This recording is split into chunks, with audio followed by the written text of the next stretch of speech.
The moment her lips touched his, the world shattered into silence. Carenza felt the Duke stiffen beneath her hands, felt the sharp intake of his breath against her mouth, felt the weight of 300 stairs pressing against her spine like blades. The crystal goblet slipped from his fingers and crashed against the marble floor, wine spreading like blood across white stone. She had kissed him. She, a maid in borrowed livery, had just pressed her mouth to the lips of Theron Vale, Duke of Ashworth, in the center of the grand receiving hall, surrounded by every noble family of consequence in the realm.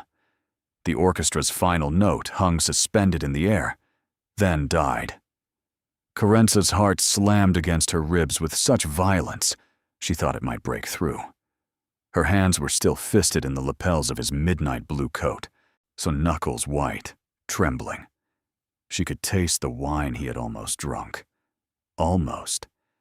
If she had been 3 seconds slower, if she had hesitated even a breath longer. She pulled back just enough to meet his eyes. They were the color of winter frost, pale gray rimmed with something darker, and they stared at her with an intensity that made her knees threaten to buckle. Shock, yes. That was there in the slight widening of his pupils. But beneath it lurked something else. Something calculating, something almost intrigued. Around them, the silence cracked. Whispers erupted like wildfire through dry brush. Fans fluttered. Gasps echoed off vaulted ceilings painted with scenes of ancestral glory. Carenza heard fragments cutting through the roar in her ears. A servant! Did she just... The Duke. Utterly ruined. The faces blurred together. A jewel-encrusted matrons with mouths hanging open. Young lords with champagne glasses frozen halfway to their lips. Debutantes clutching each other with barely concealed glee at the scandal unfolding before them. And at the front of the crowd, standing where the announcement had been about to be made, Lady Ismay Thornwood. She was exquisite in ivory silk and pearls, golden hair arranged in an elaborate crown of curls, every inch the picture of aristocratic perfection. She was also staring at Carenza with eyes that promised slow, thorough destruction. Behind Lady Ismay, an older woman in black bombazine and diamonds gripped the arm of her chair with clawed fingers. The Dowager Duchess of Ashworth, the Duke's grandmother. The woman who had arranged every detail of tonight's celebration, including the betrothal announcement that should have occurred 30 seconds ago. The announcement that Carenza had just obliterated with her lips. Carenza's voice came out as a ragged whisper. She released his lapels, suddenly aware of how improper her grip was, of how close they still stood, of how completely and irreversibly she had destroyed everything. I can explain. Can you? His voice was low, smooth, betraying nothing. But his hand caught her wrist before she could step back, holding her in place with a grip that was gentle but unyielding. Because I find myself extraordinarily curious, what explanation could possibly justify a chambermaid accosting me in front of the entire assembled nobility? Chambermaid. The word cut through her panic. He knew what she was. Of course he did. This was his household. He probably knew every servant by name and position, which meant he knew exactly how catastrophic this moment was for her. Dismissal would be a mercy. Prison was more likely. Execution was not outside the realm of possibility for someone who had just publicly assaulted a duke. But she could not tell him the truth. Not here. Not with hundreds of ears straining to catch every syllable. Not when the person who had poured the poison into his goblet might still be in this room, watching, waiting to see if their attempt had succeeded. Your Grace, Theron. His grandmother's voice cracked across the hall like a whip. Release that woman immediately, and explain yourself. The Duke did not release her. Instead, something calculated moved behind his gaze, a decision made in the space of a heartbeat. And then he smiled. It was a devastating smile, charming and sharp and utterly convincing. The smile of a man who had never in his life been caught off guard and did not intend to start now. "Forgive me, grandmother." His voice carried effortlessly, pitched for the crowd as much as for the dowager. "It seems my darling couldn't wait for our announcement." The silence somehow deepened. Carenza felt the blood drain from her face. Our announcement?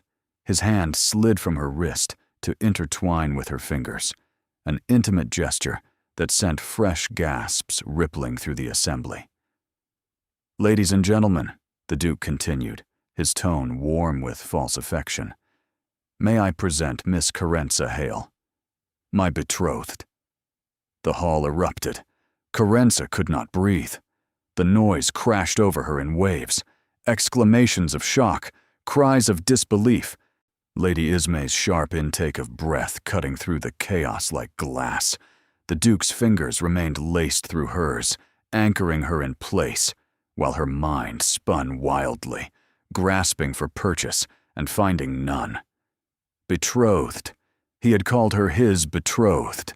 She was a maid, a servant who had been scrubbing floors in the East Wing 6 hours ago, and now the most powerful man in the realm had just announced their engagement to every family that mattered. "This is absurd."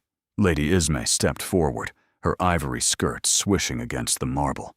Her voice was steady, but her hands trembled at her sides, betraying the fury she struggled to contain. "Your Grace, I was told tonight would mark our engagement. This woman was not part of our arrangement." "Arrangements change, Lady Ismay." The Duke's tone held a note of genuine regret, perfectly pitched. "I apologize for any confusion my grandmother's enthusiasm may have caused. She was unaware of my existing commitment to Miss Hale." "Existing commitment?" The Dowager Duchess rose from her chair, diamonds glittering with each sharp movement.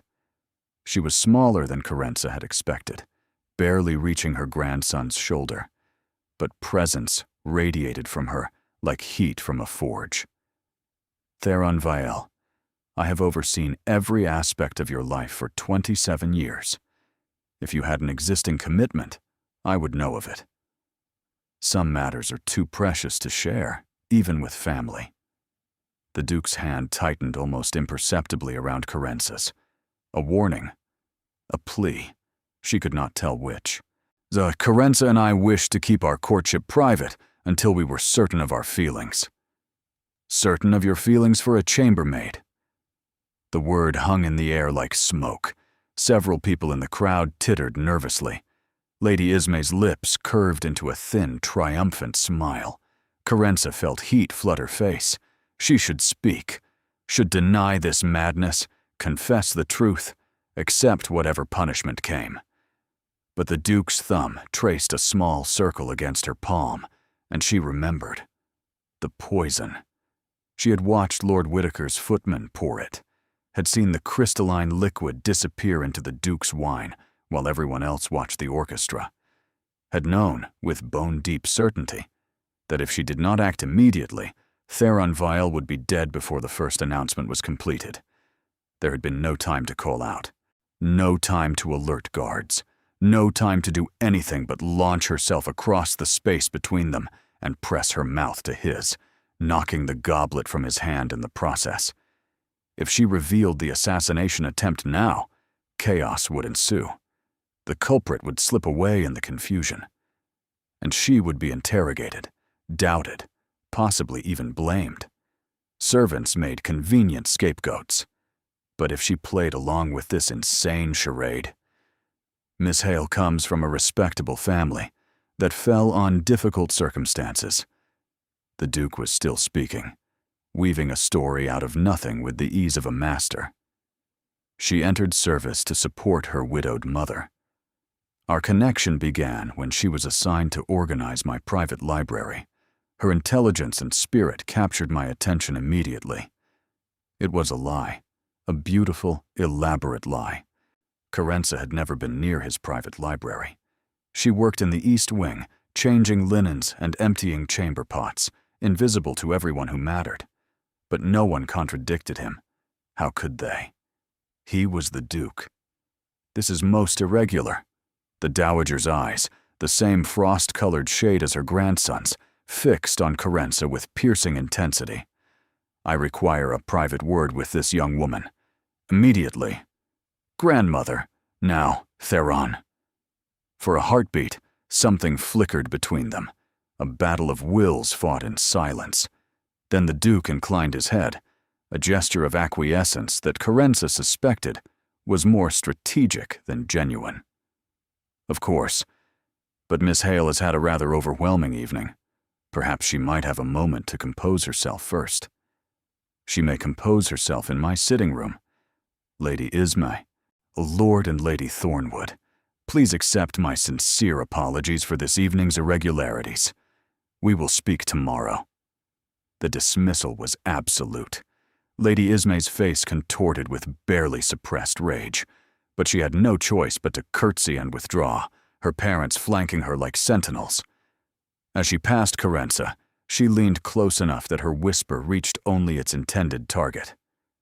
I know what you are, girl, and when this farce collapses, I will be there to watch you fall. Carenza did not flinch. She met Lady Ismay's glacial blue gaze and held it until the other woman looked away. It was a small victory. It would not last. The crowd began to disperse under the Dowager's commanding glare, murmuring amongst themselves as they drifted toward the doors. Within minutes, the grand receiving hall had emptied of all but essential staff, who moved quickly to clean the shattered goblet and spilled wine. The wine that should have been in the Duke's stomach right now, stopping his heart. Miss Hale, the Dowager's voice snapped Carenza back to the present. Come with me. I'll accompany, the Duke began. You will not. You will remain here and contemplate how spectacularly you have managed to humiliate this family. The Dowager gestured sharply toward a side corridor. Miss Hale, now. There was no refusing. Carenza released the Duke's hand, feeling suddenly unmoored, and followed the Dowager's retreating figure. She glanced back only once. Theron Vielle stood alone in the center of the empty hall, surrounded by the remnants of his grandmother's ruined celebration. He was watching her go, and his expression held something she had not expected. Not anger, not calculation. Concern. The Dowager's sitting room door closed behind them with a sound like a tomb sealing shut, and Carenza knew, with absolute certainty, that the next few minutes would determine whether she lived or died. The Dowager did not sit. She stood by the fireplace, one hand resting on the mantel, firelight casting harsh shadows across features that had once been beautiful and were now simply formidable. Silence stretched between them like a blade being slowly drawn. Carenza waited. There was nothing else to do. Close the door behind you. She had. But she checked again anyway, buying herself precious seconds to steady her breathing. The click of the latch seemed impossibly loud. Now! The Dowager turned, and her eyes were glacier cold. No, you will tell me the truth. All of it. And if I detect so much as a whisper of deception, I will have you thrown into the cells beneath this estate, where no one will hear you scream. It was not an idle threat. Carenza could see that clearly in the steel of the older woman's spine, the absolute authority in her bearing. This was a woman who had buried a husband, raised a duke, and navigated the treacherous waters of aristocratic politics for 5 decades. She did not bluff. Your Grace. Carenza's voice came out steadier than she felt. May I ask a question first? You may not. It concerns your grandson's life. The Dowager's eyes narrowed. For a long moment, Carenza thought she had miscalculated fatally. Then, slowly, the older woman inclined her head. Speak. When his wine goblet shattered, where were your eyes? On me, or on the floor? On you, obviously. The entire hall was watching your display. Then you didn't see the color of the wine? A flicker of uncertainty crossed the Dowager's expression. What are you suggesting? I'm suggesting, Your Grace, that the wine your grandson was about to drink had been poisoned. I watched Lord Whitaker's footman pour something into the goblet while everyone was focused on the orchestra's final piece. I was standing near the servants' entrance. I saw everything, and I had approximately 4 seconds to prevent the Duke from drinking.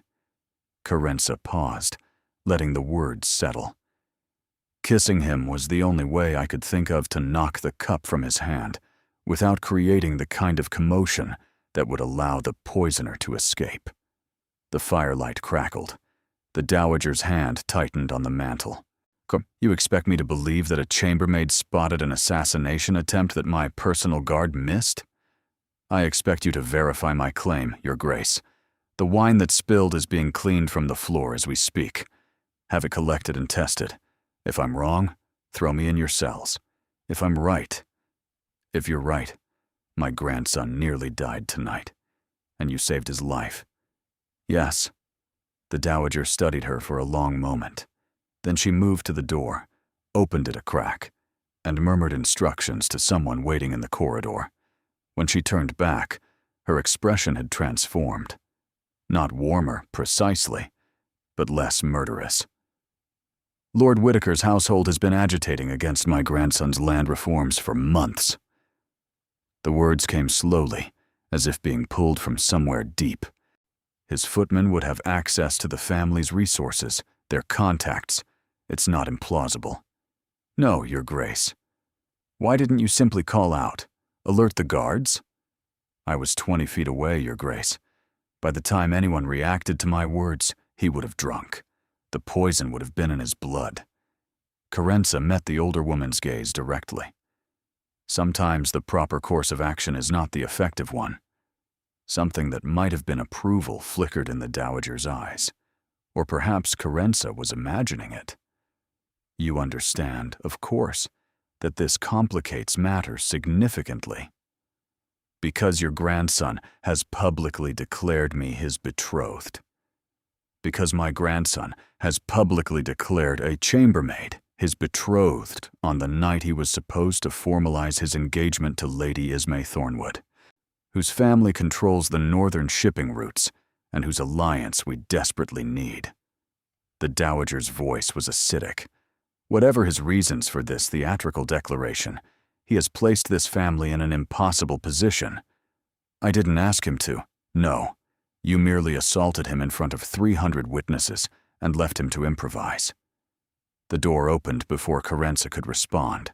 The Duke himself entered, closing it firmly behind him, his expression unreadable. Grandmother. Miss Hale. He inclined his head to each.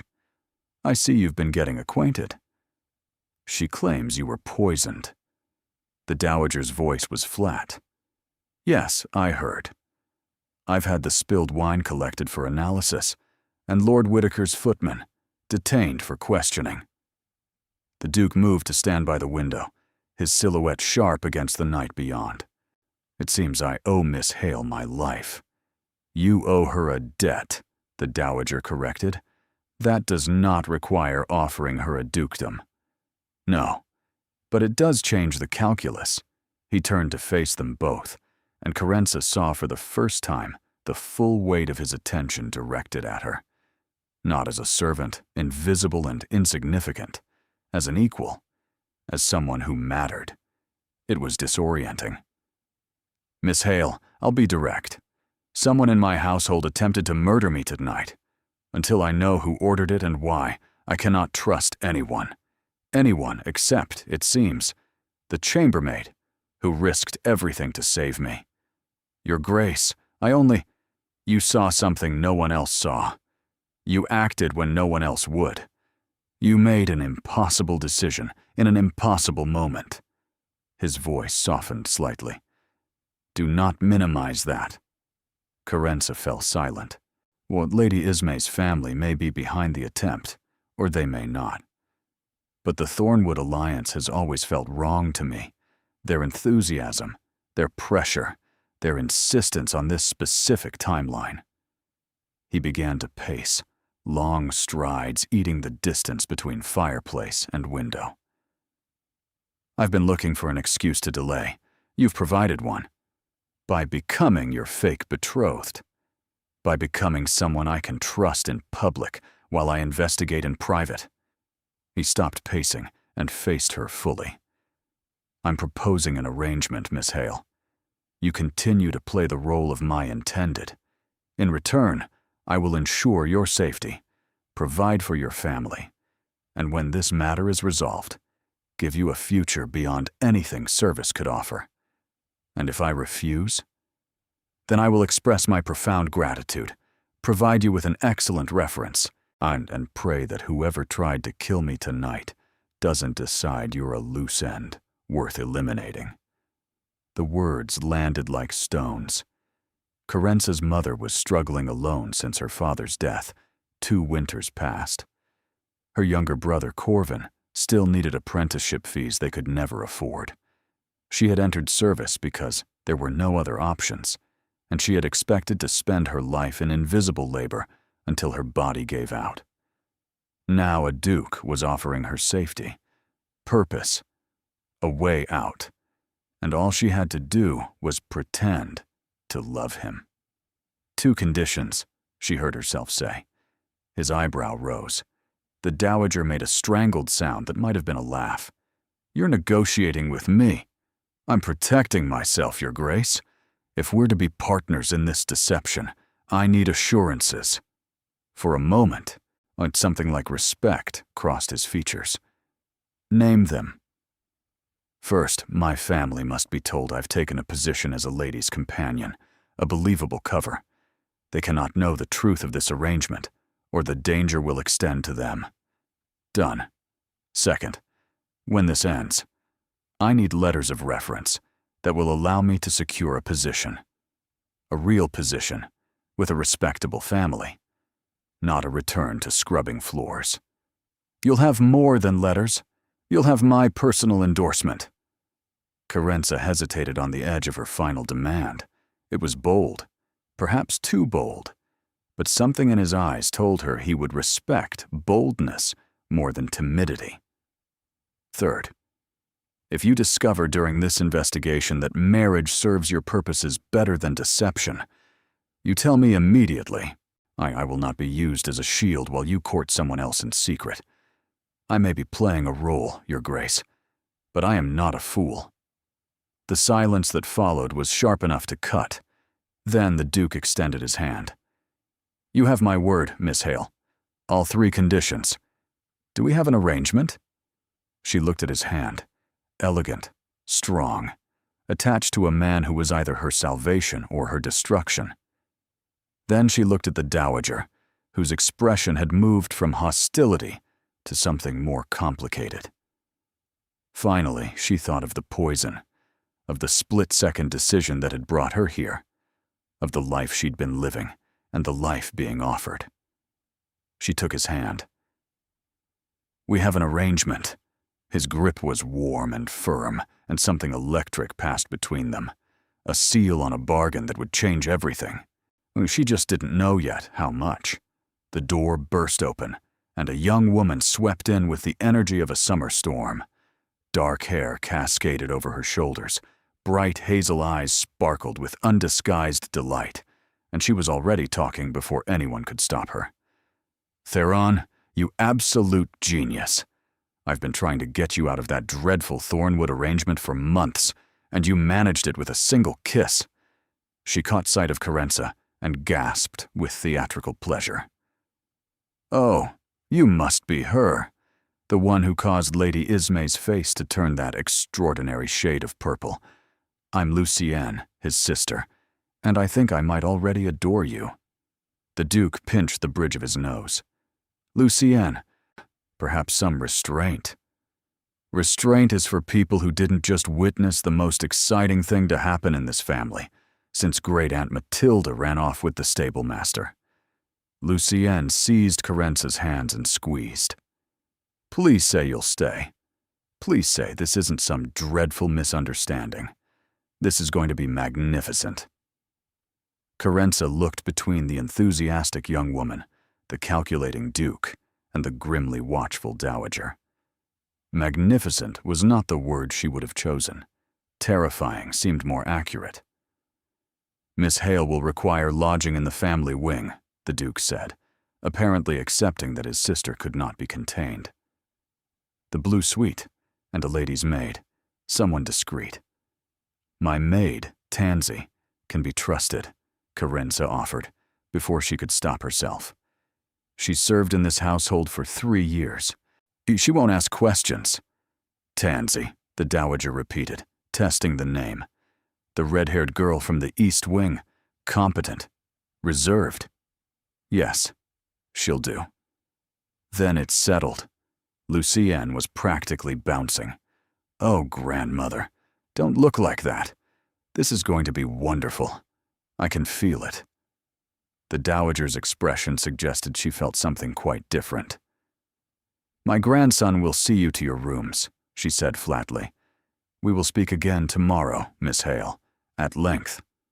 It was a dismissal and a threat wrapped in silk. Carenza curtsied and followed the Duke from the room, Lucienne chattering happily at her elbow. Behind them, the Dowager's gaze followed like a knife waiting to fall. Tomorrow she would face whatever came next. Tonight, she simply had to survive. The blue suite was larger than the entire cottage Carenza had grown up in. She stood in the center of the bedroom, turning slowly, trying to absorb the impossibility of her surroundings. Walls covered in silk the color of a summer sky. A 4-poster bed draped in velvet so deep it looked like liquid midnight. Crystal lamps casting warm light across Persian carpets that probably cost more than her family would earn in a lifetime. Through an archway, she glimpsed a sitting room with its own fireplace, already crackling with warmth. Beyond that, a dressing room lined with empty wardrobes waiting to be filled. A private bathing chamber with a copper tub large enough to swim in. 6 hours ago, she had been emptying chamber pots. Now she was standing in rooms meant for duchesses. "The staff will bring your belongings from the servants' quarters." Theron's voice came from the doorway, where he lingered rather than entering. Propriety, even now. "Though I suspect you'll need an entirely new wardrobe. Lucienne has already volunteered to oversee the process. I apologize in advance." "I heard that." Lucienne's voice echoed from somewhere down the corridor. Something that might have been a smile flickered across the Duke's face. It softened the sharp lines of his features, made him look younger than his years. Then it was gone, replaced by the careful neutrality Carenza was beginning to recognize as his default. "Breakfast is at 8. My grandmother will want to speak with you again, but I'll ensure you're not ambushed alone." He paused, seeming to weigh his next words. "Miss Hale." "Carenza, what you did tonight was extraordinarily brave. Most people would have frozen, or screamed, or done nothing at all. Most people weren't watching when the poison was poured." "No, but being in the right place means nothing without the courage to act." His winter gaze held hers. "Whatever happens next, I won't forget that." He was gone before she could respond, footsteps fading down the marble corridor. Carenza sank onto the edge of the bed, suddenly exhausted.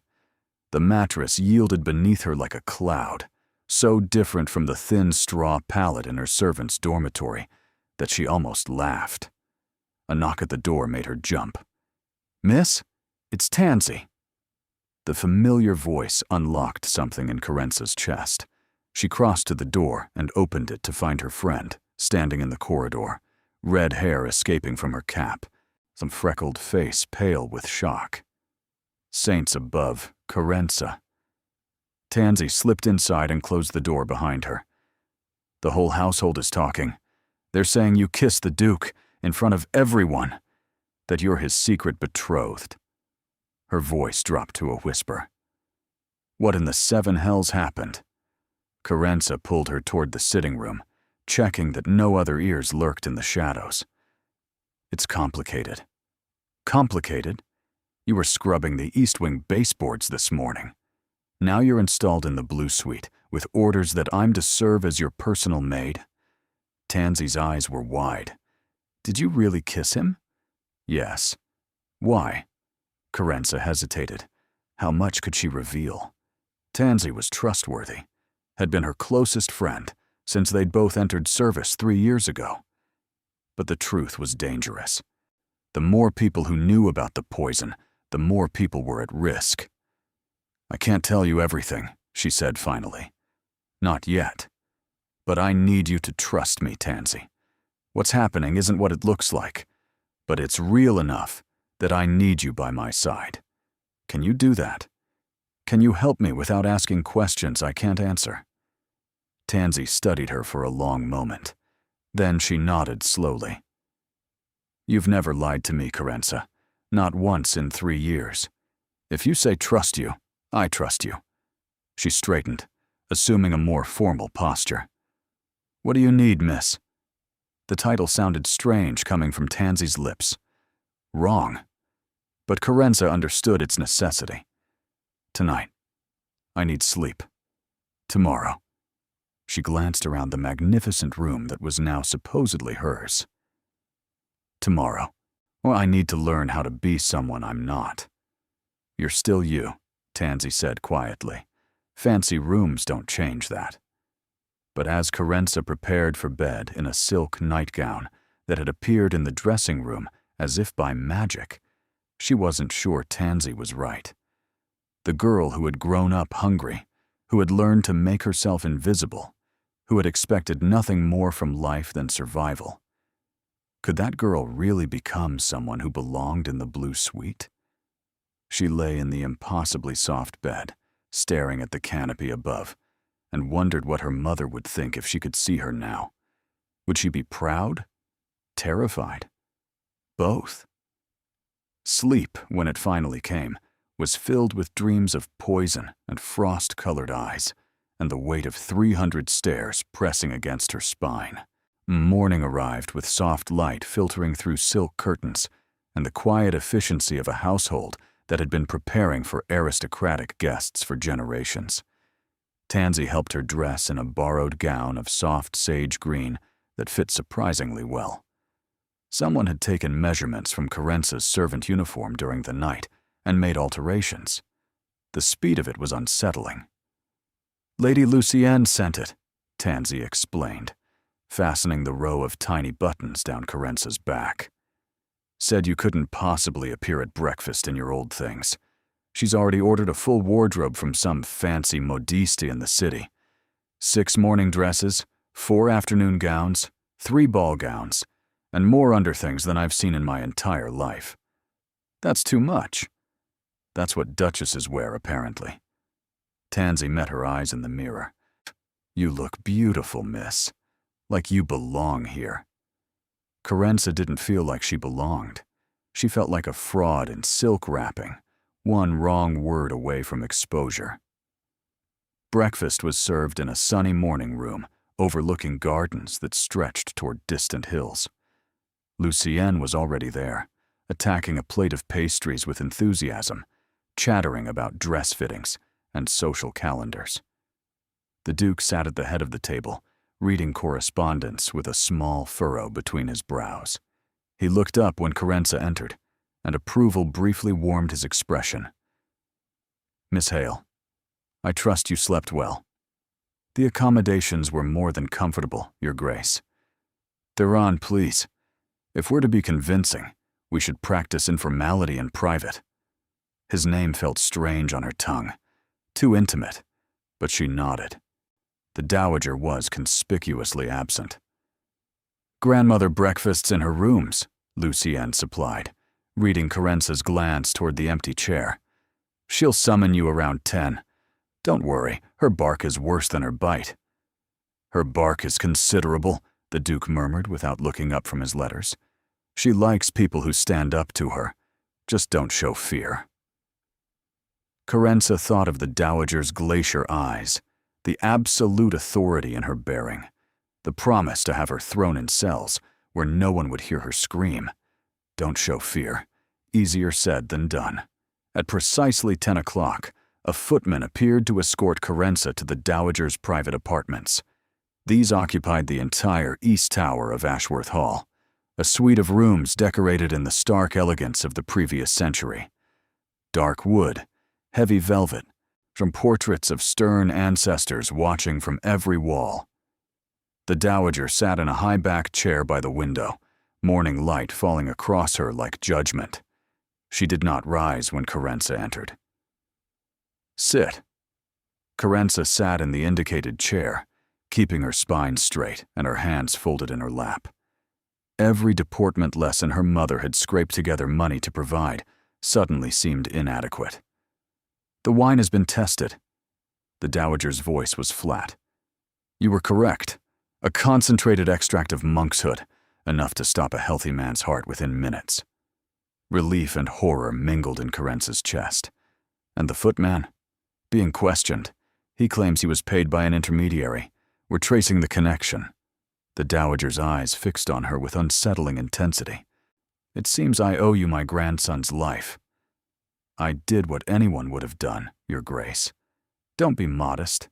It doesn't suit you." The older woman leaned forward slightly. "Anyone else would have done nothing. Would have been too shocked, too slow, too bound by propriety to act. You saw a threat and eliminated it through the only means available. By kissing your grandson. By saving your Duke." Something flickered in those eyes that matched her grandson's so exactly. "Whether you intended it or not, Miss Hale, you have bound yourself to this family. The question now is what we do with you." Carenza waited, sensing that silence was safer than words. "My grandson believes you can be useful. A trusted ally in a household where trust is suddenly in short supply." The Dowager's lips thinned. "I am less optimistic, and you are a servant girl with no training in society, no knowledge of politics, no understanding of the forces arrayed against this family. Then teach me." The words came out before Carenza could stop them. The Dowager's eyebrow rose. "I beg your pardon. You said I lack training, knowledge, understanding. Those are things that can be acquired." Carenza met the older woman's gaze directly. "Your Grace, I did not ask for this situation. I did not scheme my way into your grandson's attention. I saw a man about to be murdered and I stopped it. Everything that followed has been his choice, not mine. And yet here you are, in the blue suite, wearing borrowed silk. Here I am. And I can either be a liability you resent or an asset you create." Carenza's heart pounded, but she kept her voice steady. "I learn quickly. I work hard. I have spent 3 years in this household watching and listening and understanding how power moves through these halls. I may not know which fork to use at a state dinner, but I know which servants gossip, which footmen drink, which maids can be bribed." The Dowager studied her for a long moment. "You're suggesting you could be useful as more than a pretty distraction. I'm suggesting that the people who tried to kill your grandson don't see servants. We're invisible to them. Furniture that happens to breathe." Carenza leaned forward slightly. "I can move through spaces they would never think to guard. Hear conversations they assume are private. If you want to find out who ordered that poison, I can help." Silence stretched between them, taut as a bowstring. Then the Dowager laughed. It was a sharp, surprised sound, rusty with disuse. "Theron said you were bold. I thought he was being sentimental." She stood abruptly, moving to a side table where a tea service waited. "My grandson's mother was like you. Not in birth, she was a viscount's daughter, perfectly appropriate. But in spirit. She saw what needed doing and did it. Propriety be damned. Your grandson mentioned her. Did he?" The Dowager poured 2 cups without asking if Carenza wanted tea. "She died bringing Lucienne into the world. My son never recovered. He followed her within 5 years, broken by grief." She handed Carenza a cup, their fingers briefly touching. Love is a weakness, Miss Hale. It destroys the men in this family. Perhaps that depends on who they love. The Dowager's eyes sharpened. What do you mean by that? Nothing, Your Grace. Only that weakness and strength often look similar from a distance. Another long pause. Then the Dowager returned to her chair, moving with the careful grace of someone whose joints ached, but whose pride refused to acknowledge it. You will need instruction, deportment, conversation, dancing. The modiste will handle your wardrobe, but clothes are merely the costume. You must learn to inhabit the role. She sipped her tea. I will oversee your education personally. Carenza nearly choked on her own tea. Your Grace, if you are to represent this family, you will represent it correctly. I'll not have some half-trained chambermaid embarrassing my grandson at court functions. The Dowager's expression was severe, but something beneath it had shifted. Your first lesson begins this afternoon. Don't be late. It was a dismissal. Carenza rose, curtsied, and moved toward the door. Miss Hale, she turned. My grandson is the only family I have left that matters. Lucienne is dear to me, but Theron carries the weight of everything we are. The Dowager's voice dropped to something almost vulnerable. If you betray him, if you hurt him, if you prove to be anything less than what you claim, I will destroy you so thoroughly that your own mother won't recognize your name. The words were ice and iron combined. I understand, Your Grace. I don't think you do. Not yet. The Dowager turned back to the window. But you will. Carenza left the tower with her heart pounding and her mind racing. She had won something in that room, some grudging acceptance, some space to prove herself. But she had also seen something else in the Dowager's eyes when she spoke of her grandson.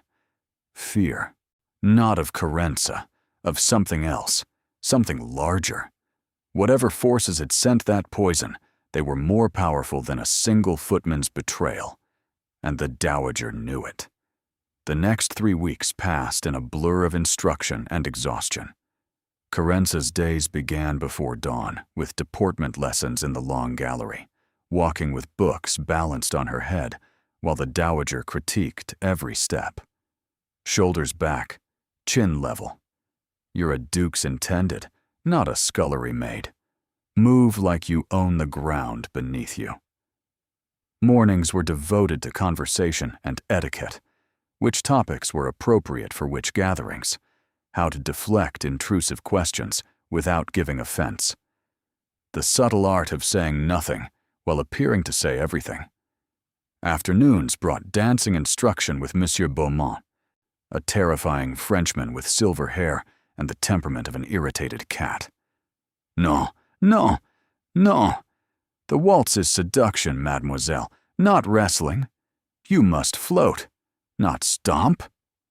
Evenings were for reading, history of the noble families, memorizing connections and alliances and ancient feuds, political treatises the Duke recommended, poetry that Lucienne insisted was essential for any proper lady. Through it all, Carenza watched and learned, and slowly, impossibly, began to transform. Her posture changed first. The habit of making herself small, invisible, servant-shaped, gave way to something straighter, more present. She learned to take up space instead of vacating it. Her voice adapted too. Not the words she used, but the way she wielded them. She learned to pause before speaking, to let silences work in her favor, so to pitch her tone for different audiences. You're becoming someone else, Tansy observed one evening, helping her undress after a particularly grueling day. Not bad, different. Just different. I'm becoming what they need me to be. Are you sure that's all? Carenza didn't answer. The Duke remained largely absent during her transformation. Estate business, he claimed. Parliamentary matters. Private investigations into the assassination attempt. But she caught glimpses of him. passing in corridors. Seated at the far end of the breakfast table, attention fixed on correspondence. Standing at a window, silhouette sharp against the fading light, watching something she couldn't see. Each glimpse unsettled her in ways she refused to examine. On the 15th day, he summoned her to his study. The room was smaller than she expected, so lined with books and papers, a desk covered in correspondence and ledgers. Maps hung on the walls, marked with notations in a cramped hand. This was not a space for show. It was a space for work. "Miss Hale." He rose as she entered, a courtesy she still wasn't accustomed to receiving. "Please, sit. We need to discuss the Meridian Ball." "The what?" "Lady Castellan's annual gathering, 3 days from now. It will be your first public appearance since the announcement." Since she had kissed him and changed everything. "Your grandmother believes I'm not ready." "My grandmother believes perfection is the minimum acceptable standard. By her measure, none of us are ever ready."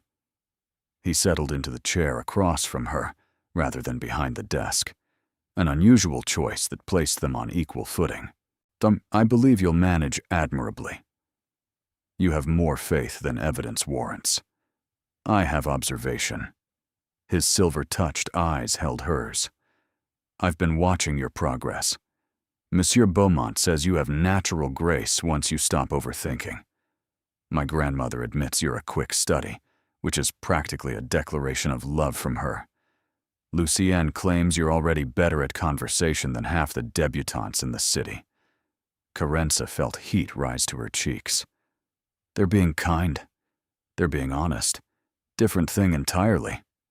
He leaned back, some of the formality easing from his posture. "There's something I want to give you. Before the ball." He reached into his jacket and withdrew a small velvet box. Carenza's heart stuttered. "Your Grace. Theron. I can't accept. You don't know what it is yet." He opened the box. Inside, nestled against white satin, lay a pendant, a single sapphire the color of midnight, surrounded by tiny diamonds, suspended from a delicate silver chain. "It belonged to my mother," he said quietly. "My father gave it to her on their wedding day. After she died, he kept it locked away.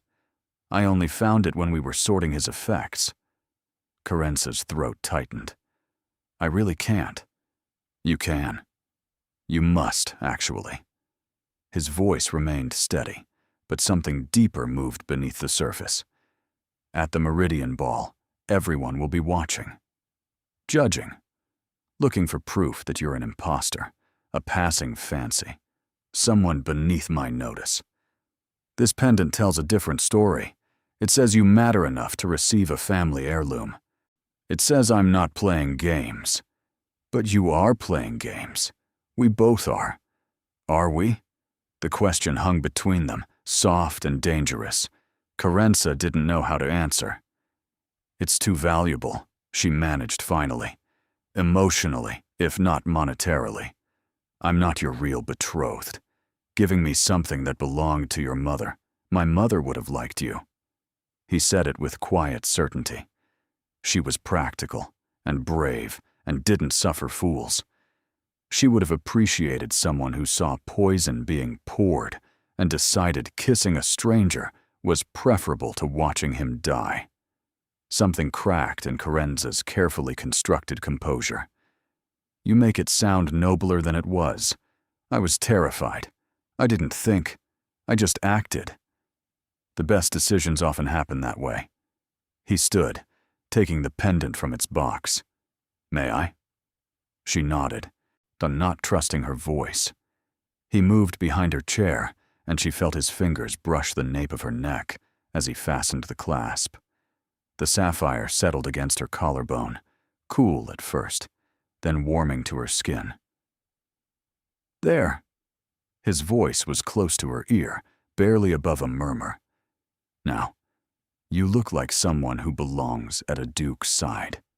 She turned to face him, meaning to offer thanks, or protest, or something coherent. He was closer than she expected, close enough that she could see the flecks of silver in his gray eyes, the slight tension in his jaw, the way his gaze dropped to her lips for just a moment before he stepped back.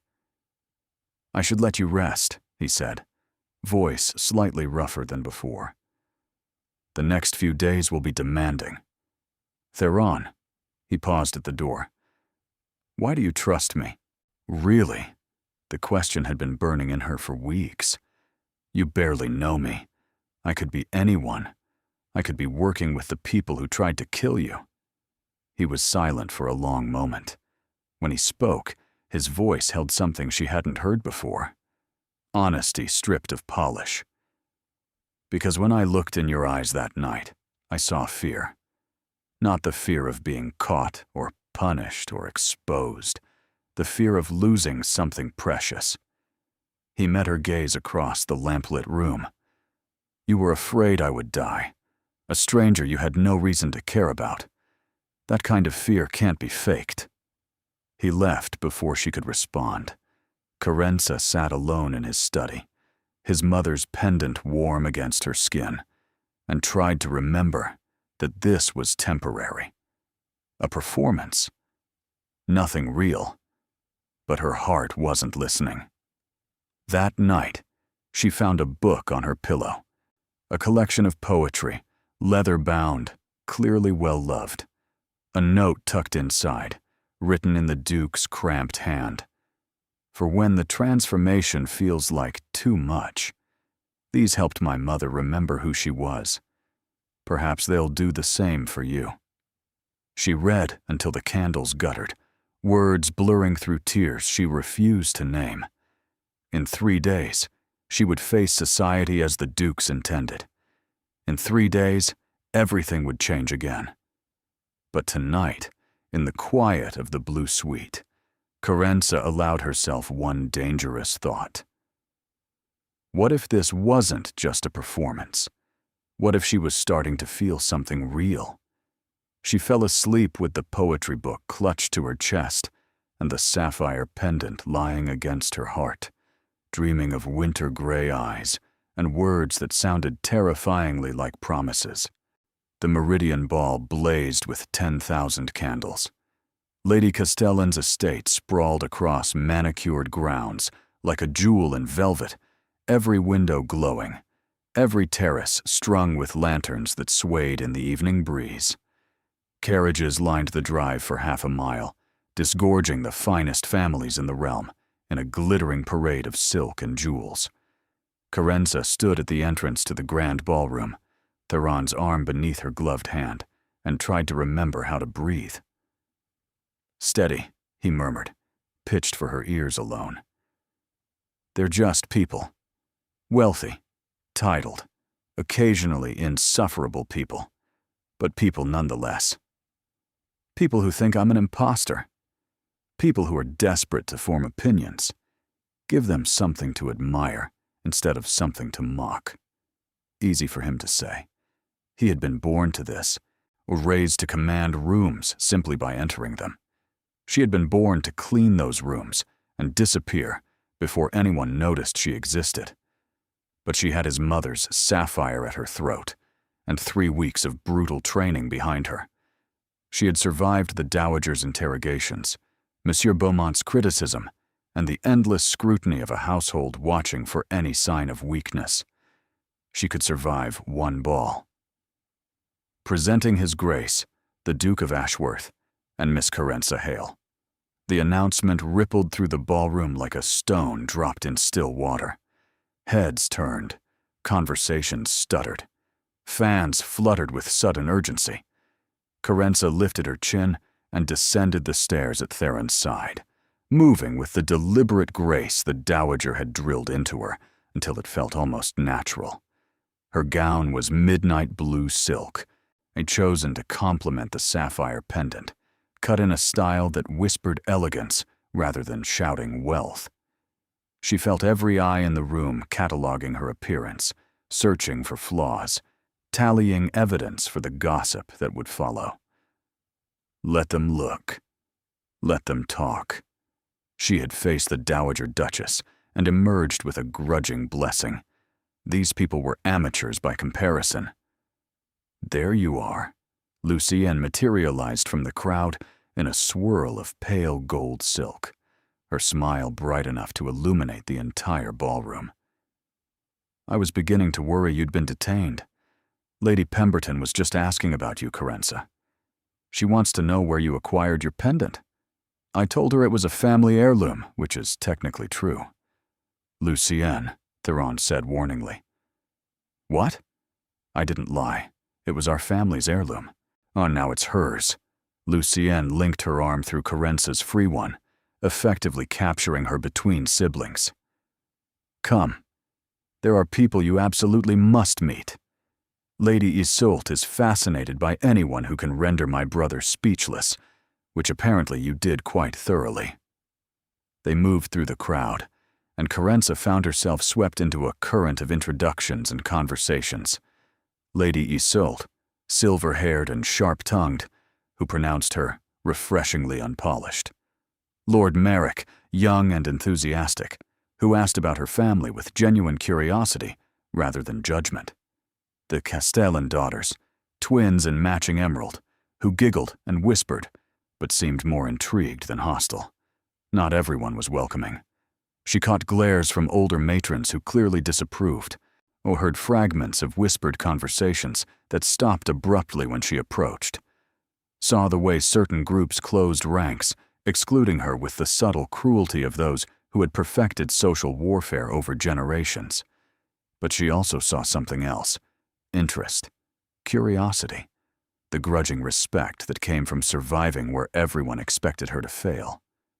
You're doing well, Theron said quietly during a brief moment when they stood apart from the crowd.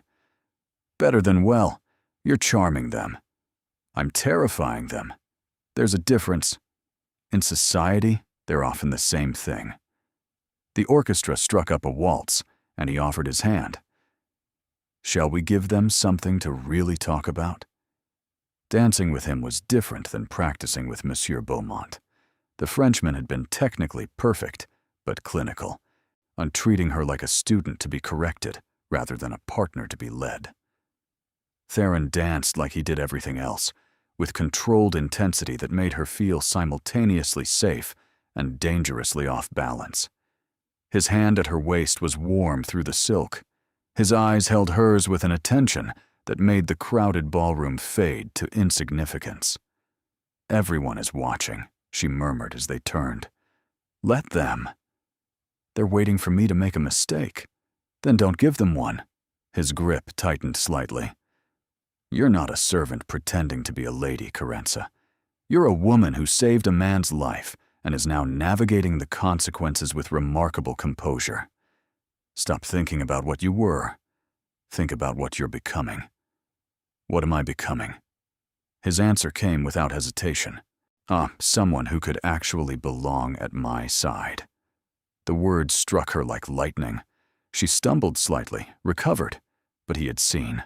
His expression softened, warmer than she'd ever seen it. I didn't mean to. Don't. She shook her head. Don't apologize for honesty. I've had enough pretty lies to last a lifetime. The waltz ended.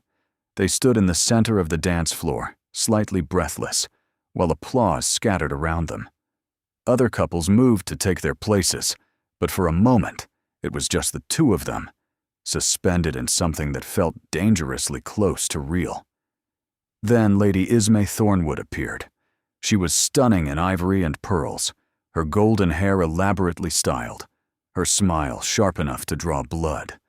Two other young women flanked her like attendants serving a queen. Your Grace. Her curtsy was perfect, her tone honeyed with false warmth. What a delightful surprise to see you here. And Miss Hale, of course. I barely recognized you out of your usual attire. The implication was clear. Servant's uniform, chambermaid's apron, the clothes of her true station. Carenza smiled pleasantly. Lady Ismay, how lovely to see you again. That gown is exquisite. Wasn't it featured in last season's fashion plates? So brave of you to resurrect it. The barb landed. Lady Ismay's smile froze for just a moment before reforming into something harder. I see country manners haven't been entirely civilized out of you yet. But then, I suppose some rough edges simply can't be polished away. Some edges are meant to cut, Lady Ismay. It's what makes them useful. Theron made a sound that might have been a suppressed laugh. Lady Ismay's eyes flashed with genuine anger. Enjoy your evening, Miss Hale, while you still can. She swept away, attendants following, leaving poisoned silence in her wake. That was either very brave or very foolish, Theron observed. Probably both. But I refuse to let her intimidate me in public. She's not wrong that she's dangerous. Neither am I. Admiration flickered across his features. Before he could respond, Lord Merrick appeared to claim a dance, and Carenza was swept back into the social whirlwind. The hours blurred together. Dancing, conversation, the endless performance of belonging. She caught glimpses of Theron across the room, always watching, always aware of where she was and who she was speaking with. The Dowager had arrived at some point and was holding court in a corner, her sharp eyes tracking everything. At near midnight, Carenza slipped away to a terrace overlooking the gardens, desperate for a moment of quiet. The cool air was a relief against her flushed skin, the darkness a welcome respite from the relentless brightness of the ballroom. She was not alone for long. "You're good at this," Lady Ismay's voice came from the shadows. "Better than I expected. Almost good enough to forget what you really are." Carenza turned slowly. Lady Ismay stood at the other end of the terrace, moonlight catching the pearls at her throat. "What I really am, Lady Ismay, is the woman who saved the Duke's life. What are you, besides disappointed?" "Disappointed?" Lady Ismay laughed, a brittle sound. "I'm furious. Do you have any idea what you've cost me? The Thornwood alliance with Ashworth has been planned for years. My entire future was built on becoming his Duchess, and you, some nobody servant, destroyed it with a single kiss. Your future was built on an arrangement he never wanted. I simply gave him an excuse to escape it. An excuse that will collapse the moment he tires of you." Lady Ismay moved closer, her voice dropping to something almost intimate. "Because he will tire of you, Miss Hale. Men like the Duke don't marry chambermaids. They amuse themselves with them, then discard them when something better comes along. Is that what you're hoping? That I'm an amusement he'll eventually abandon? I'm counting on it." Lady Ismay's smile was razor thin. "And when that day comes, I'll be here, waiting, suitable, ready to offer him the alliance his family needs and the breeding his children deserve." "You speak of breeding like it's a horse trade. Marriage at our level is exactly that. Love is a luxury for peasants. We trade in power, position, legacy." Lady Ismay tilted her head. "But you wouldn't understand that, would you? You actually believe he might care for you."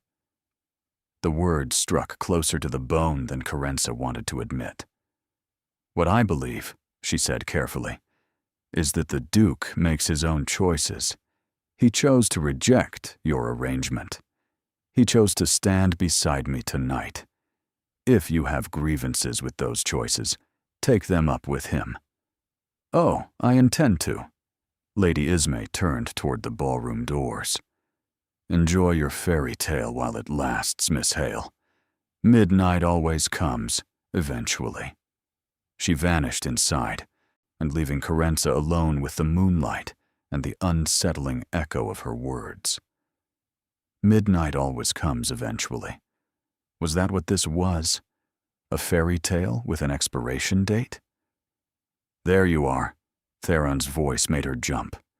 He emerged from the shadows at the far end of the terrace, concern evident in his expression. "I saw Ismay corner you. Are you all right?" "Fine. She's just angry about losing her prize. I was never her prize to win." He moved to stand beside her at the balustrade, close enough that their shoulders nearly touched. "What did she say to you?" "Nothing I haven't thought myself." Carenza stared out at the darkened gardens. "That this is temporary. That men like you don't marry women like me. That eventually you'll need a real alliance. And I'll be discarded. Do you believe that?" "I don't know what I believe anymore." He was quiet for a long moment. When he spoke, his voice was rough with something she couldn't identify. "I told you before that you make me feel present." "That wasn't a lie, Carenza. Every day since you appeared in my life, something has been different. Lighter.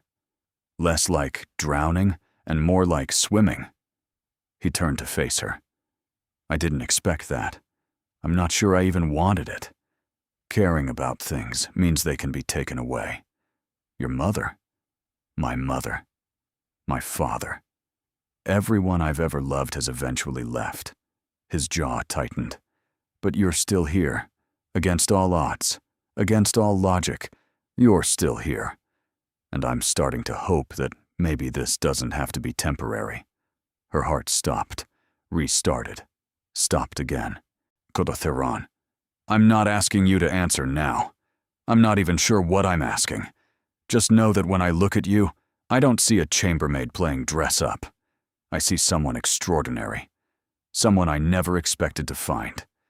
Someone who makes me want to be present in my own life again."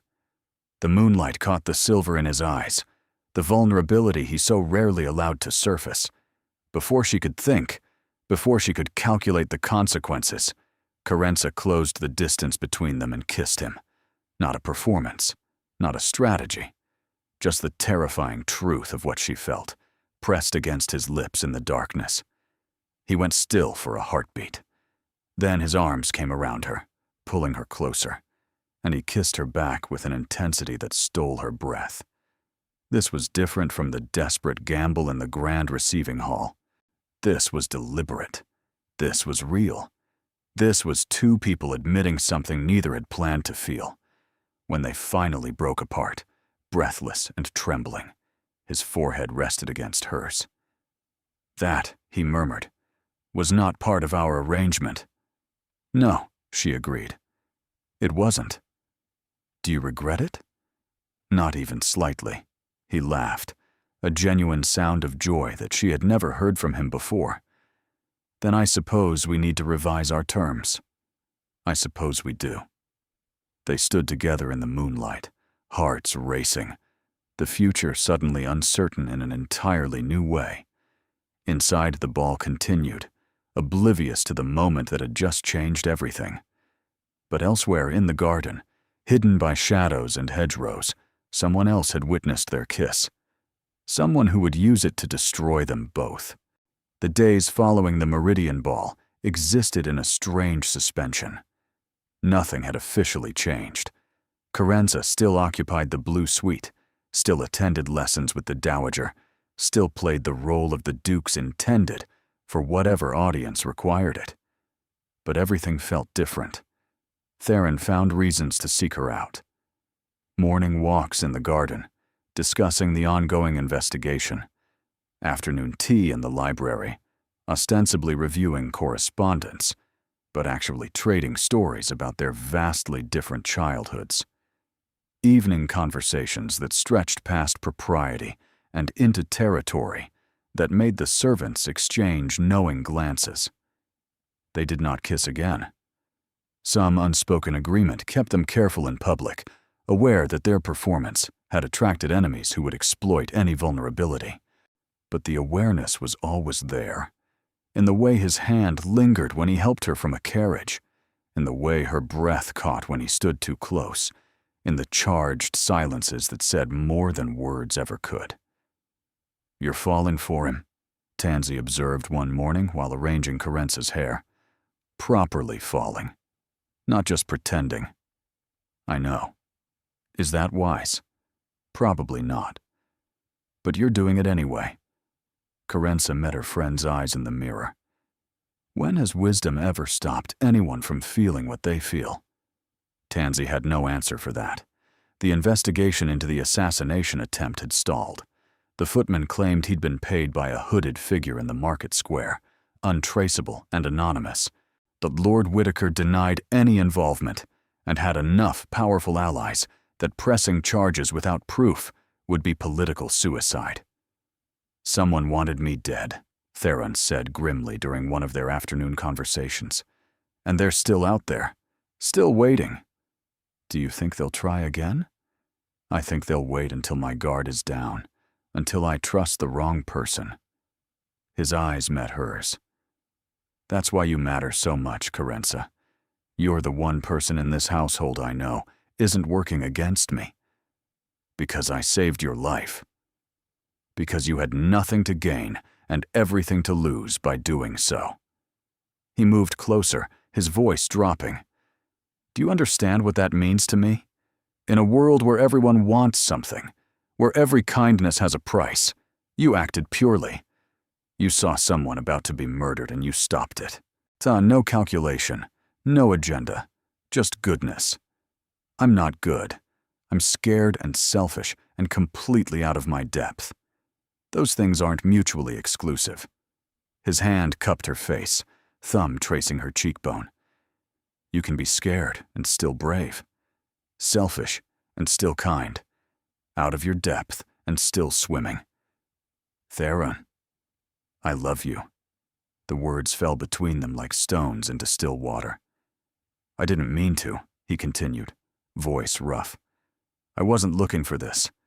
I was looking for a strategy, a way to escape my grandmother's machinations. Instead, I found you. And somewhere between the poison and the poetry, between the lessons and the laughter, I fell in love with a chambermaid who kissed me in front of 300 people and changed everything." Carenza's heart hammered against her ribs. "You can't love me. You're a duke. And you're the woman who saved my life, the woman who stands up to my grandmother, the woman who makes me laugh and think and want things I'd convinced myself I didn't need." He stepped closer still. "Tell me you don't feel the same. Tell me honestly, and I'll never mention it again. But if you do feel it, if this is real for you too, then stop telling me what I can't do." She should pull away, should remind him of all the reasons this was impossible, should protect them both from the heartbreak that waited at the end of this path. Instead, she whispered, "I love you too." His kiss this time was different, not desperate or stolen or hidden. It was a declaration, a promise, a beginning rather than an ending. When they broke apart, his eyes were brighter than she'd ever seen them. "Marry me." What? Marry me. Properly. So not a performance, not an arrangement. A real marriage, built on something real. Your grandmother will learn to accept it. Society can go to hell. Theron, be serious. I've never been more serious in my life. He gripped her hands. I know there will be consequences. I know some doors will close. Some alliances will crumble. Some people will never accept you. But I would rather face all of that with you than spend the rest of my life without you. Tears blurred her vision. You're asking me to let you give up everything. I'm asking you to let me choose. To choose you. To choose happiness over expectation. His voice cracked slightly. My father chose love. My mother was worth every sacrifice he made. Why can't I do the same? She thought of the Dowager's warnings, of Lady Ismay's predictions, of all the rational reasons this should never work. Then she thought of his laugh in the moonlight, his hand offering her poetry, his eyes when he looked at her, like she was something precious. Yes, she breathed. Yes, I'll marry you. He kissed her again, and this time it tasted like forever. Neither of them heard the footsteps retreating down the corridor. Neither of them knew that their words had been overheard. The summons came before dawn, an urgent parliamentary matter, a vote that could not proceed without the Duke's presence. Theron kissed her forehead, promised to return within 2 days, and rode for London with the taste of her still on his lips. He did not know it would be the last time he saw her at Ashworth Hall. The summons came at dawn. Carenza was woken by Tansy's pale face and trembling hands, a folded note bearing the Dowager's seal. "My sitting room, immediately. Come alone." The walk to the East Tower felt endless. Every corridor seemed darker than before, every shadow threatening. By the time she reached the Dowager's apartments, her heart was pounding with dread she couldn't explain. The Dowager stood by the window, her back rigid, her hands clasped so tightly the knuckles were white. She was not alone. Lady Ismay Thornwood sat in one of the high-backed chairs, her expression triumphant behind a mask of concern. Beside her stood an older man Carenza didn't recognize, portly and bearded, wearing the ceremonial robes of a high magistrate. "Miss Hale." The Dowager's voice was ice. "Close the door." Carenza obeyed, her mouth going dry. "Do you know Lord Chief Justice Aldrich?" "No, aught your grace." "He oversees matters of criminal deception among the nobility." The Dowager turned, and her eyes were terrible. "Lady Ismay has brought certain evidence to his attention. Evidence that suggests this household has been the victim of an elaborate fraud." Carenza's stomach dropped. "Your grace, I don't understand." "Don't you?" Lady Ismay rose, smoothing her skirts with practiced grace. "Let me clarify then. I have witnesses who will testify that your rescue of the Duke was staged, that you arranged the entire poisoning attempt yourself, knowing you would be positioned to intervene and ingratiate yourself with the family." "That's a lie." "Is it?" "The footman who poured the poison has changed his testimony, for he now claims he was hired by a young woman matching your description." "I never. You were a chambermaid in this household for 3 years." Lady Ismay's voice dripped with false sympathy. 3 years of invisibility, of poverty, of watching wealth you could never possess. And then suddenly, an opportunity presented itself. Fake an assassination, play the hero, marry a duke. It's almost clever, really. "This is insane." Carenza turned to the Dowager desperately. "Your Grace, you know this isn't true. You tested the wine yourself. I saw a servant girl kiss my grandson in front of 300 witnesses." The Dowager's voice was flat. "I saw her installed in the family wing within hours.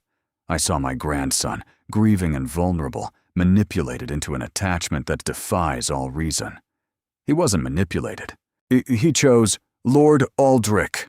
The Dowager cut her off. "What are the penalties for conspiracy to commit murder against a peer of the realm?" The magistrate cleared his throat. "Death by hanging, your grace, or, in cases of noble mercy, life imprisonment in the crown's deepest cells." The world tilted sideways. "You can't do this." Carenza's voice came out barely above a whisper. "I saved his life. I love him." "Love." Lady Ismay laughed. "How convenient. How perfectly calculated to deflect suspicion." She turned to the Dowager. "Your Grace, I take no pleasure in this exposure.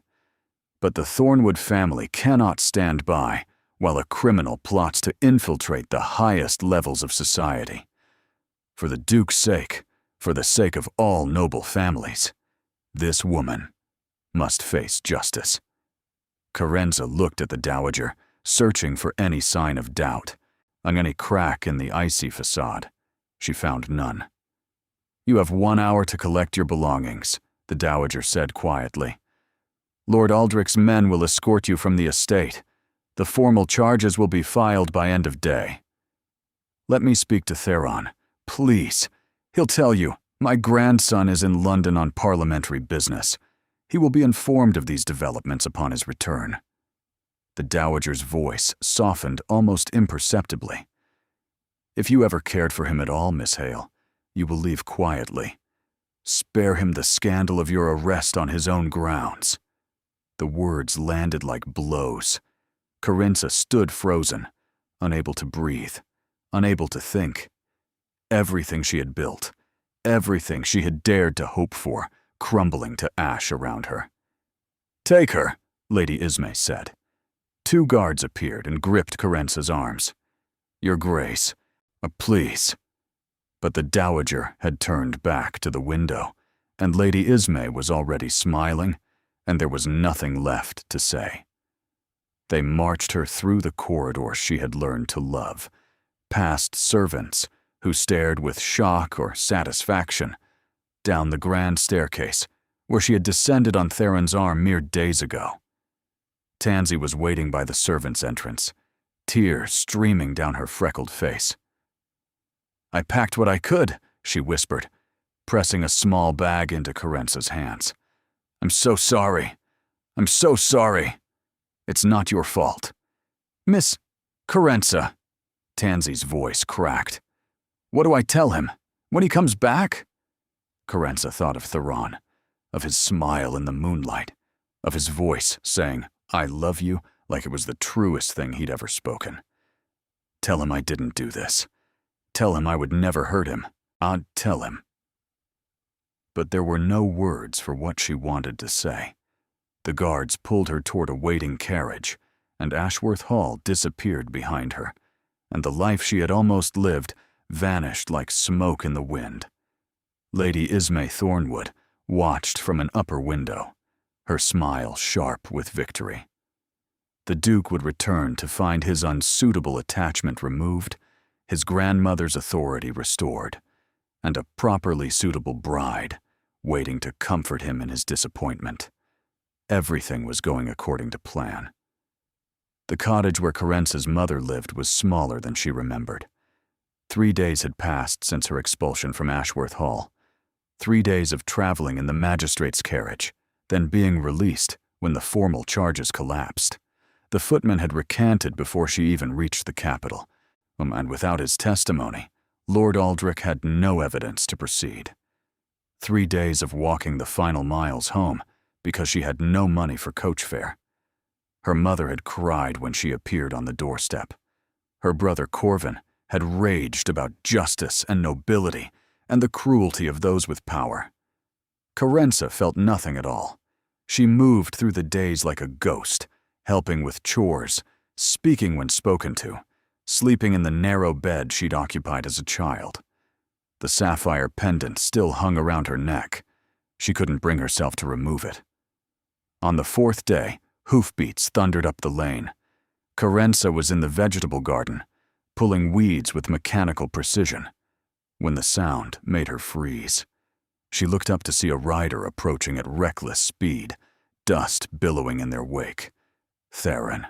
And he dismounted before the horse had fully stopped, striding toward her with an expression that held equal parts fury and relief. "You're here." His voice was hoarse. "Thank God you're here." Carenza stood slowly, wiping dirt from her hands. "How did you find me?" "Tansy told me where your family lived. I rode through the night." He stopped an arm's length away, drinking in the sight of her. "When I returned from London and discovered what had happened, I nearly killed my grandmother. It wasn't her fault.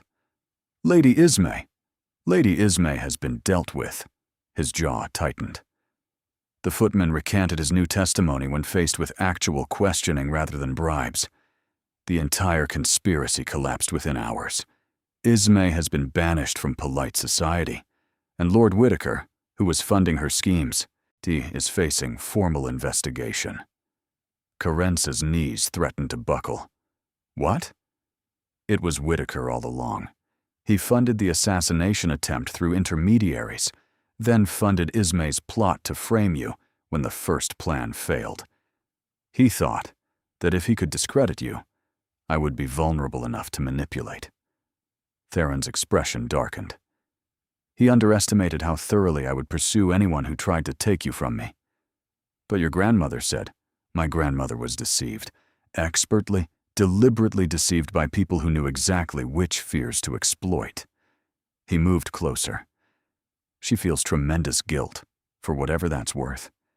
She asked me to convey her apologies and her grudging respect for how you conducted yourself under pressure.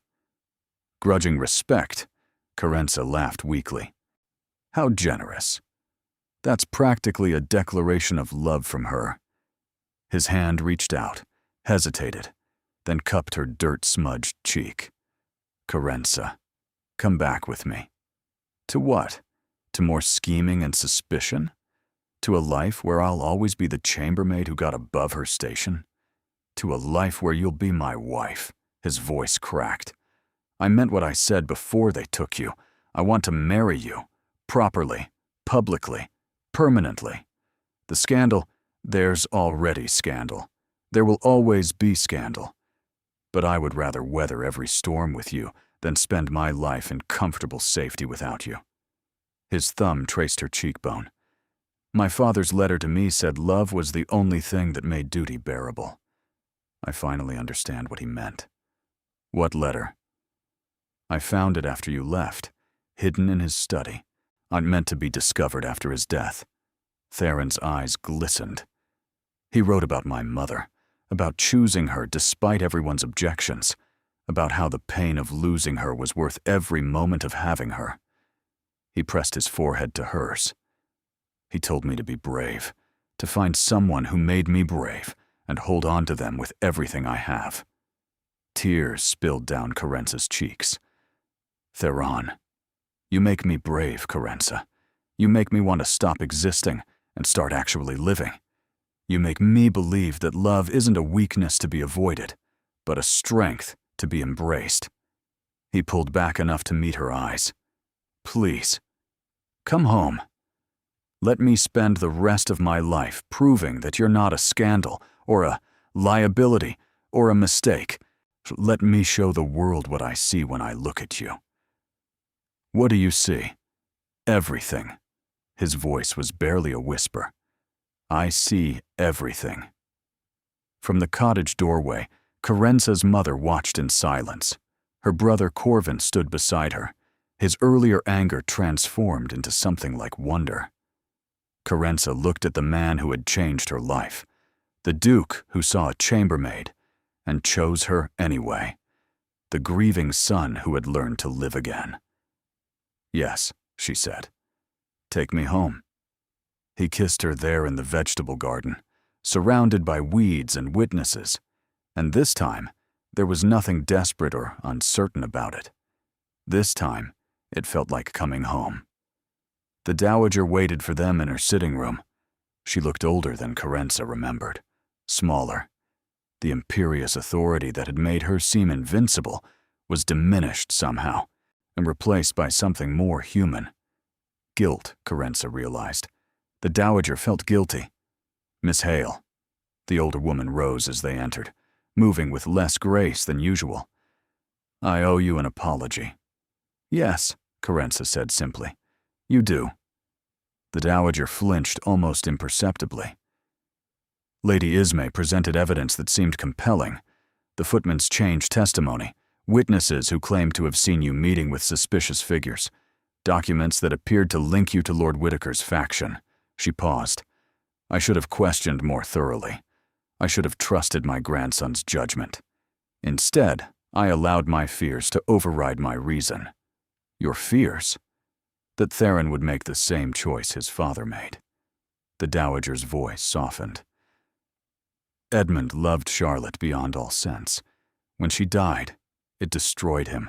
I watched my son fade away over 5 years, eating and breathing, but not truly living. Her eyes met Carenza's. I didn't want that for my grandson. I thought if I could control his marriage, ensure he chose duty over passion, he might be spared that devastation. So you tried to remove me. I tried to protect him, in the worst possible way. The dowager moved to her chair, lowering herself with careful dignity. I was wrong, Miss Hale. About you, about this match, about what my grandson needs. I've spent so many years managing this family that I forgot how to trust them. Theron stepped forward, his hand finding Carenza's. Grandmother, I've chosen. No manipulation, no coercion. I love this woman, and I intend to marry her regardless of consequences. I know. The dowager's lips quirked in something almost like a smile. You're as stubborn as your father was, as stubborn as I was once. She turned to Carenza.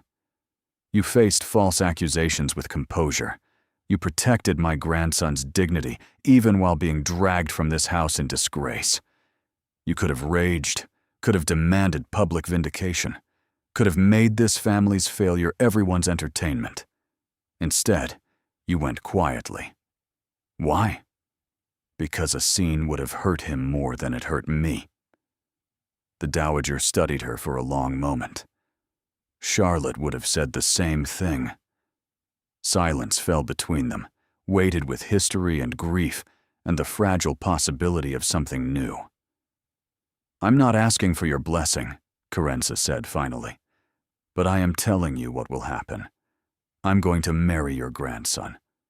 I'm going to love him as well as I'm able. And I'm going to do everything in my power to make sure he never fades away the way his father did. How?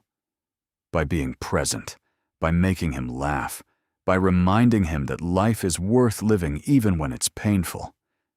She squeezed Theron's hand. By refusing to let him retreat into duty and distance when the world becomes too much. The dowager rose again, crossing the room with measured steps until she stood directly before Carenza. For a moment, she simply looked, searching for something only she could name. Then she took Carenza's free hand in both of hers. My daughter-in-law was my closest friend, she said quietly. I never told Edmund that. Never told anyone.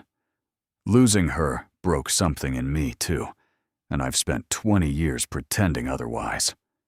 Her grip tightened. If you can do for Theron what you've promised, if you can help him live fully instead of merely existing, then you will have my gratitude, not just my acceptance. My gratitude. Carenza's throat tightened. Your Grace, Adelaide. The dowager's eyes glistened. My name is Adelaide, and if you're going to be my granddaughter, you might as well use it. The embrace that followed was stiff, unpracticed, thoroughly awkward. It was also, in its way, perfect. Lucienne burst through the door seconds later, having clearly been eavesdropping in the corridor. Does this mean we can finally plan the wedding? Because I have so many ideas. And Monsieur Beaumont has already composed a special waltz, and the modiste needs at least 3 weeks for the gown. Lucienne, Theron and the dowager said simultaneously. What? Someone has to be practical about these things. Carenza laughed, and surprising herself with the sound. Maybe, just maybe, this was going to work. The wedding of Theron Vale, Duke of Ashworth, to Carenza Hale, was the most talked about event of the decade. The cathedral was filled beyond capacity. Noble families who had whispered about the chambermaid's presumption now jockeyed for prominent seats, eager to witness history. Those who had mocked her transformation watched in reluctant admiration as she walked down the aisle in a gown of cream silk and seed pearls, the sapphire pendant glowing at her throat. Carenza saw none of them. She saw only Theron, waiting at the altar, his eyes bright with emotion he no longer tried to hide. She saw Lucienne, resplendent as maid of honor, barely containing her tears. She saw Adelaide in the front row, her expression complicated, but undeniably proud. And beside Adelaide, in a place of honor, sat Carenza's mother. Her simple dress was outdone by every gown in the cathedral, but her smile outshone them all. The ceremony was traditional, the vows timeless. But when Theron spoke his promises, his voice cracked with genuine feeling that made several hardened matrons reach for handkerchiefs. I vow to see you, he said, departing from the prescribed words. Not as a servant or a scandal or a surprise, but as the woman you are.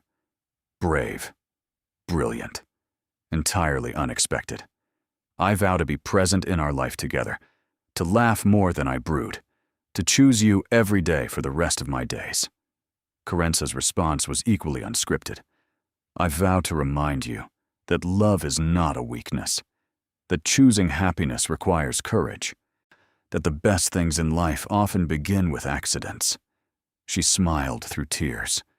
"I vow to keep you present, keep you laughing, and keep falling asleep on your shoulder whenever the moment feels right." Laughter rippled through the cathedral. Those who knew the story of how they'd met exchanged knowing glances. The kiss that sealed their marriage was neither brief nor proper. It was passionate enough to make the bishop cough disapprovingly, and real enough to make their authenticity undeniable. The Duke of Ashworth had married his chambermaid, and the entire court, whether they approved or not, had to admit they'd never seen him happier. The reception at Ashworth Hall lasted until dawn. Carenza danced until her feet ached, ate until she couldn't manage another bite, and accepted congratulations from people who had once looked through her like glass. Some of them were genuine, others were not. She found she didn't much care about the difference. Near midnight, Theron pulled her away from the crowd onto a familiar terrace. "Escaping your own wedding?" she teased. "Stealing a moment with my wife." He pulled her close. "That's a word I'm going to enjoy using. Wife. My wife? Have I mentioned my wife?" "Once or twice." "Not nearly enough, then." He kissed her softly. "Are you happy?" Terrified, overwhelmed, completely certain this is a dream I'll wake from any moment. And beneath all that, she smiled. Happy. Impossibly, ridiculously happy. "Good." He reached into his jacket and withdrew a small book. "I have a wedding gift for you." It was the poetry collection he'd given her months ago, but when she opened it, she found new inscriptions throughout. Notes in his handwriting, marking his favorite passages, explaining why each one mattered. On the final page, he'd written, "You saved my life the night we met. But the truth is, you've been saving it every day since. Thank you for making me brave enough to choose. Thank you for choosing me in return. Thank you for being the unexpected beginning to everything I never knew I wanted. Yours, in all ways and always." Theron Carenza's vision blurred with tears. "I love you." "I know." His smile was soft. "I love you too. And I plan to keep saying it until you're thoroughly sick of hearing it." "I'll never be sick of hearing it." "Good, because forever is a long time." They stood together on the terrace, enwrapped in moonlight and music and the certainty that some accidents lead exactly where they're meant to. 1 year later, the opera house glittered with familiar grandeur as Carenza took her seat in the Duke's private box. She was not the same woman who had once scrubbed floors in the servants' quarters. The Duchess of Ashworth wore sapphires that had belonged to her husband's mother, moved with the grace the dowager had drilled into her, and commanded respect from people who had once overlooked her entirely. But she was still Carenza, still the girl who acted on instinct, who spoke her mind, who refused to be diminished by expectations or propriety.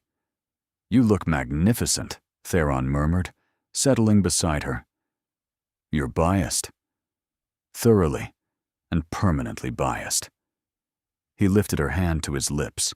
"Sure, any regrets?" She thought about the past year, the challenges she'd faced winning over skeptical society, the quiet victories of earning respect rather than simply demanding it, the moments of doubt that Theron's steady presence always dispelled, the nursery being prepared in the East Wing, not yet announced, but already the source of secret smiles between them. Not a single one. The orchestra began to play, and Carenza leaned against her husband's shoulder as the music swelled around them. "If I fall asleep," she whispered, "don't wake me." "Never." His arm came around her.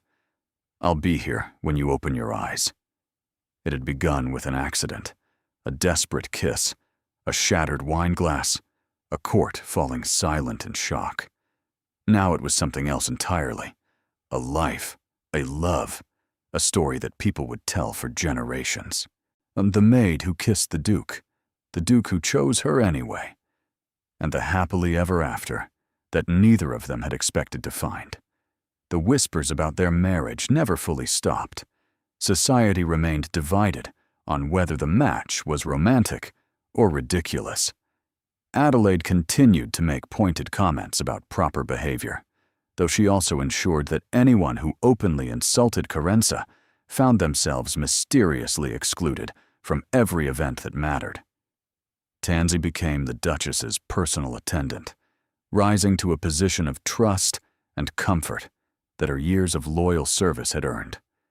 Lucienne married a viscount who appreciated her energy and never once tried to calm her down. And every year, on the anniversary of their first meeting, Theron and Carenza attended the opera together. She always pretended to fall asleep on his shoulder, while he always pretended not to notice. It was their tradition, their reminder, their proof that sometimes the most extraordinary lives begin with a single, impossible moment.